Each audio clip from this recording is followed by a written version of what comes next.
প্রায় ১৫০ বছর আগে রাশিয়া এমন এক সিদ্ধান্ত নিয়েছিল যা আজও তাদের জাতীয় আক্ষেপের কারণ হয়ে আছে। ইতিহাস বলছে ১৮৬৭ সালে রাশিয়া বিশাল এলাকা মাত্র নামমাত্র মূল্যে যুক্তরাষ্ট্রের হাতে তুলে দেয়। সেই অঞ্চলই হল আলাস্কা। চমকপ্রদ তথ্য হল আলাস্কার ১ একর জমি কিনতে মার্কিন যুক্তরাষ্ট্রের খরচ হয়েছিল মাত্র ২ সেন্টের মতো। আজকের দিনে যা কল্পনাতীত। সেই জমিতেই আজ বিশ্বের সবচেয়ে কৌশলগত বৈঠকগুলোর একটি অনুষ্ঠিত হয়েছে, ডোনাল্ড ট্রাম্প ও ভ্লাদিমির পুতিনের আলাস্কা সম্মেলন। ভ্লাদিমির পুতিন সবসময় রাশিয়ার ভূখণ্ড বিস্তারের কথা বলেন। ইউক্রেনের দনবাস অঞ্চল নিয়ে তার অবস্থান এর বড় প্রমাণ। তাই যখন পুতিন আলাস্কার মাটিতে নামলেন, তখন স্বাভাবিকভাবেই অতীতের সেই ভুল সিদ্ধান্তের কথা তার মনে না পড়ে পারে না।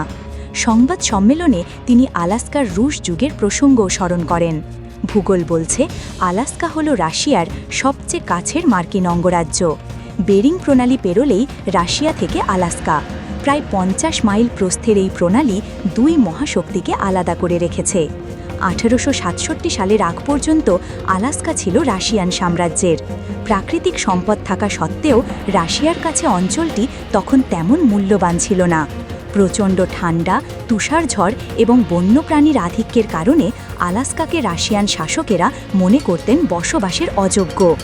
এর আগে ১৮৫৪ সালে ক্রিমিয়ার যুদ্ধে অটোমান সাম্রাজ্য ব্রিটেন ও ফ্রান্সের কাছে পরাজিত হয় রাশিয়া।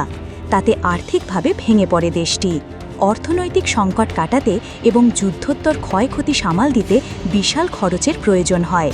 সেই প্রেক্ষাপটেই আলাস্কার মতো একটি কৌশলগত ভূখণ্ড বিক্রি করে দেওয়ার সিদ্ধান্ত নেয় রাশিয়া। আজকের দিনে দাঁড়িয়ে সেটি এক বিরাট ঐতিহাসিক ভুল বলেই ধরা হয়।